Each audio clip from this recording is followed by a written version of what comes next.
আচ্ছা ও ভাই ওরকম লাফালাফি করা যাবে না, এক জায়গায় দাঁড়ান ভাই, এক জায়গায় দাঁড়ান। পিছনের মানুষগুলো আপনার পুঙা দেখছিস।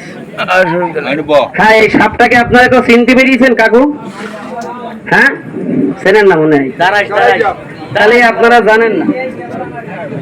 এই যে ছেড়ে দিলাম সকালবেলা মুরুলগঞ্জের বাজারে, 2-3 জন মুরব্বী বলছে ভাই তুই এই পুঙা পাকা সব কনে ফালি রে ভাই। আমি বলছি পুঙা পাকা আবার সাপ হয়? তা বলছে আমাদের মুরুলগঞ্জ এটার নাম হলো পুঙা পাকা সাপ, তবে এর মাথায় বলো ফানা নেই। এই দেখেন এর মুখে কিন্তু বিষ নেই। এ যদি কোনো মানুষকে কামড় দেয় মানুষ কিন্তু কাকু মরে না, তবে যদি কাউকে লেজ দিয়ে বাড়ি দেয় বাবাজি, ওই মানুষটা সাপটা আপনাদের দেখা হয়ে গেছে না বাবার একটু কথা বলবে, তাহলে এই সাপটাকে বন্দি করে দিয়ে একটা ঘন ধরা বিষধর সাপ একটু আমি আপনাদের মাঝে ছেড়ে দিয়ে দেখাই নাকি? এই দেখেন উস্তাদ, আপনি বাক্সর মধ্যে ঢোকেন, কনে যাচ্ছেন আপনি?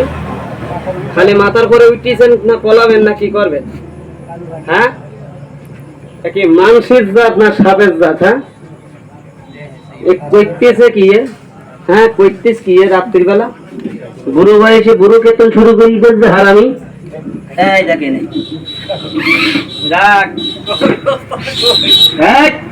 বাক্সর মধ্যে ঢোক।